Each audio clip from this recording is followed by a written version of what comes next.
de deniers publics kenn waxu si. d'accord foofu laa doon jëm muy mbirum Farba Ngom nga xam ne su ma juumu tey jii sax lu jëm si wàllum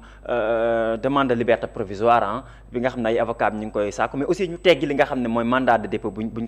ko mandat de dépôt loolu aussi dinañ ko xaar tey sa bopp pôle judiciaire financier au même temps que aussi ki nga xam ne moom mooy Tahirou Sarr yaa ngi koy junj tout à l'heure moom aussi tey lañ ko war a déglu si lu gën a xóot lu jëm si l'affaire des 125 milliards yi nga xam ne rapport de la CENTIF moo ko daal di révélé Farba Ngom bi nga xam ne def na juróom-ñeenti weer si li nga xam ne moom mooy si kaso bi parce que mu juumul en juillet lañ ko placé woon sous mandat de dépôt mbirum Farba Ngom ak li si am yëpp muy état de santé am li nga xam ne moom la ñu gàll si loosam ak i tamit li nga xam ne moom mooy rapport contre expertise yi nga xam ne gis nañ muy contre expertise médicale bi nga xam ne génnee nañ ko d'une manière générale noo jàngatee l'affaire de Farba Ngom. man l'affaire de Farba Ngom damaa jàpp ne xëy na vengeance politique la Sonko avait promis de le faire moom nag lépp lu mu promettre woon si vengeance moom mu ngi koy def c'est-à-dire nag lu mu promettre woon pour liggéeyal Sénégal la mënagul a def mais lépp lu mu promettre woon si vengeance mu ngi koy def fii la dem ne ko Farba fi bi mooy sa dernière campagne ñëw jàpp ko tëj ko ba pay di wut preuve la Diop 14 mois lañ ko tëj sama camarade de parti boobu dëkk Guédiawaye 14 mois lañ ko tëj bàyyi nañ ko dem nañ këram ñu tey ba tey ñu takkal ko bracelet ils ne sont même pas humains koo xamante ne si biir kaso bi la papam gaañoo munoo ko permettre mu dem tiim bàmmeelu baayam mais bracelet nag yéen a ko fi njëkkee nag waaw non waxuñ njëkkee c'est-à-dire da nga koy takkal koo xamante ne da nga am si moom ay preuve ok mais Ismaïla Madior Fall lu tax ñu takkal ko parce que tout simplement bi nekkee ministre de la justice moo ko fi indi ñu takkal ko moom it anamu ba nañ ko ana képp koo xamante ne jàppoon nañ la ñu ngi lay bàyyi te indiwuñ si yow jugé wuñ la tëjuñ la loolu lañu war a bàyyi waxu dëgg nga fi barke dem ñu ne comment le procureur voulait que qu'on coiffe Aliou Sall et son épouse regarde-moi ça le juge s'est opposé regarde-moi ça si diggante maanaam capacité de nuisance bi nga xamante ne soxor bi nga xamante ne moo nekk tey si Sénégal yi ku feebar ñi naan mun na dee mun na tëdd du yeew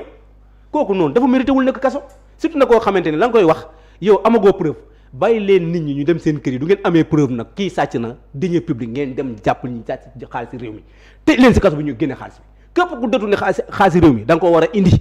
benn nit war a mën a jël ay milliards mën a tabax ay hôpital mbaa war a tabax ay école nga def ko sa poste di koy doxantoo di koy noose di gundaandaat loolu kenn andu si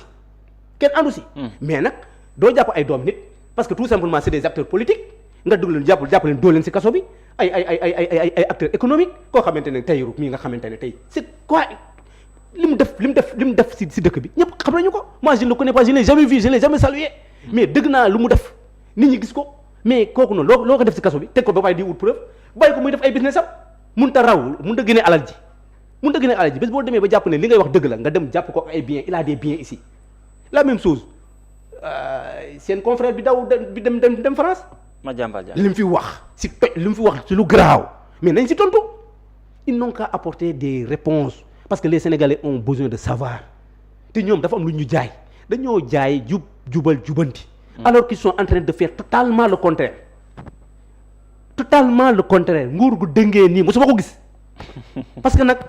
man si fii laa gisee tey ñoom ñoo taxaw ne yóbbu nañ 8 milliards Bakel waa Bakel a commencé par le maire ne ñun gisuñu ñaar dërëm barke dëmb waa Touba am na ñu def conférence de presse nee nañ leen indi leen 7 milliards ñoom ñu ne gisuñu 7 milliards ñooñu ñoo jël suñu 5 milliards premier ministre de la femme taxaw ne Guinée gum na milliards 200 yoo xamante ne prévoiroon est-ce que 8 milliards yooyu Bakel bi inondation yi fa amoon est-ce que par exemple luñ prévoiroon que luñ génnee en urgence aussi non dañ ne joxe nañ ko dañ ne ils ont donné 8 milliards ñooñu taxaw ne gisuñu ko yaa ngi dëgg may mun a jéey am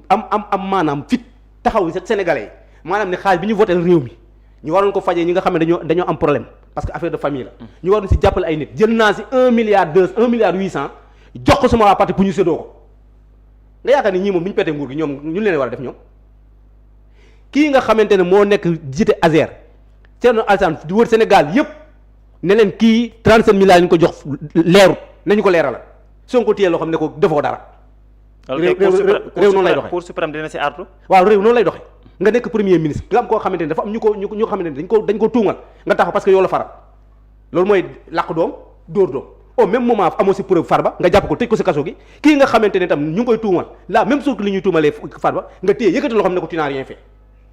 c'est ça qu'il a hérité de Senghor lui. mais DG bi tamit génn na wax na de li mu wax yëpp dégg nga ko. ma ne li mu wax sa affaire Azer moom ñëpp dégg nañ 37 milliards. waaw nañu ko wax dërëm bi fii la dugg ñaar dërëm bi fii la dugg ba mu jeex takk mu leer lan moo tax affaire yi arrêté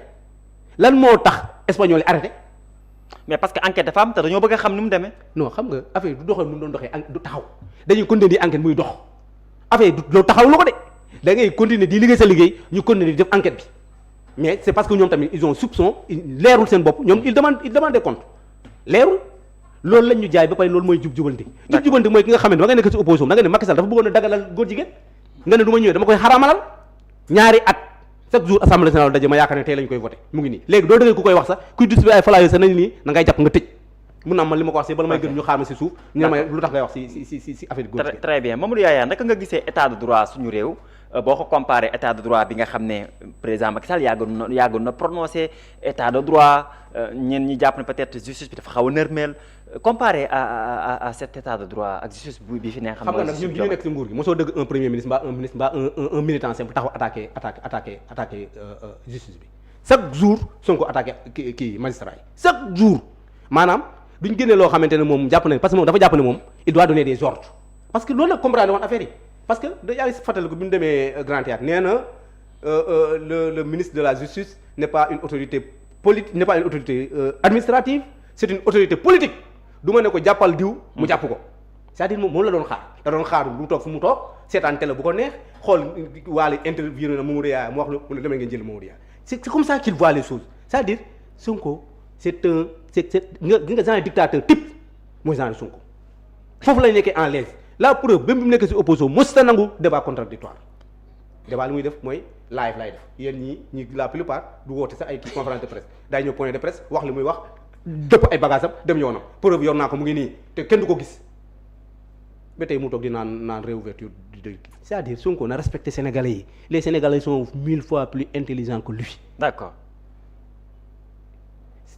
La justice. tey la justice bi noo ko gisee am na ay réformes yu defoon réforme sur la justice. tey la yées parce que la ñu wax ne defuñu ko Diomaye Faye dana woon doot. mais am na ñu mën a apprécier am na ay jéego yoo xam ne mën nañu ko apprécier quand même. mu ne am na ay jéego yoo xam ne ñoom ñu ngi koy def si wàllum justice. lu ñu mën a apprécier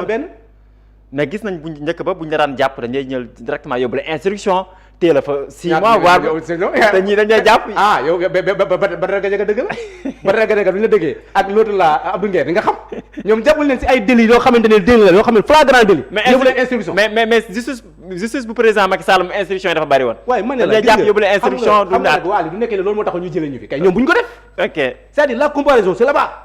ce que nous faisions nous et les Sénégalais disaient que c'était pas bien quand il arrive il doit pas le répéter. Mais il peut pas dire que on le répète à une portion temps, on le répète à 10% moins que c'est pas ça. Ce que les Sénégalais n'ont pas voulu chez nous, ils n'ont qu'à l'éradiquer. Et malheureusement, ils sont en train de faire pire. Ñi ñu jàpp en 2 ans doo jëlee mandat Macky Sall bi 12 ans yi ñaari mandat yi Macky Sall jàpp ko. ok loolu leer na. beneen bi maa ñëw fii naa la indi liste naa defal la liste ñaata lañ jàpp ak ñaata la Macky Sall jàpp. très bien c'est important alors responsable politique nga fële sa Guédiawaye bi nga xam ne Ahmed Aïdara moom moo ko jiite di doxal. noo gisee gestion mairie ba foofu. waxal moo ko jiite mais doxalul. ah bon amee doxalu dara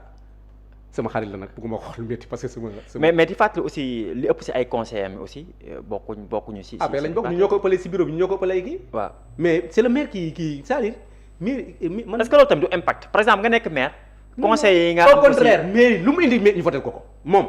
du mu sa attaqué. ah mais conseillers duñ ko bloqué si dara. bloqué wuñ ko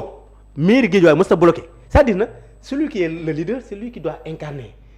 kon nga jàpp ne ambition bi nekku fi leadership bi nekku fi vision bi nekku fi loolu nga jàpp xam-xam bi nekku fi jëmewul Guédiawaye la fa Aliou Sall bàyyi woon pentiru ko miir yi mu bàyyi woon noonu la ko bàyyee ba tey maa ngi gis muy defal benn genre jën si biir mairie ba benn genre la jën statut yu jën loolu la fa la réaliser comme Guédiawaye ba ñu commencé ba tey loolu la fay réaliser alors donc mënul moom xam na ne mënul tële na alors jàpp na nag diaboliser Aliou Sall comme ni ñu diaboliser woon Macky Sall diaboliser Aliou Sall bi dem seen mag Guédiawaye ñun doy doo xam li ñu la wax dañ namm Aliou Sall parce que ce que Aliou Sall a fait à Guédiawaye ku fa dugg gis ko ku ma sax xam Guédiawaye avant xam Guédiawaye quand Aliou était là-bas nga xam ne y a une amélioration alors que moom bi mu ñëwee c'est au contraire c'est un recul. Guédiawaye fi mu nekk nii la dernière fois bi ñuy classé kii Guédiawaye était ndaare si collectivités yi les plus performantes alors yan perspective quand même ngeen am Guédiawaye vu les élections locales 2027 yi nga xam ne également mu ngi ñëw lan mooy wàccaay. waaw nous on est en train de s'organiser d'ailleurs comme je te l'ai dit tantôt le samedi prochain et il y aura la visite de notre commissaire politique le premier ministre Kaba ancien premier ministre Sidiki Kaba alors il va trouver les responsables et les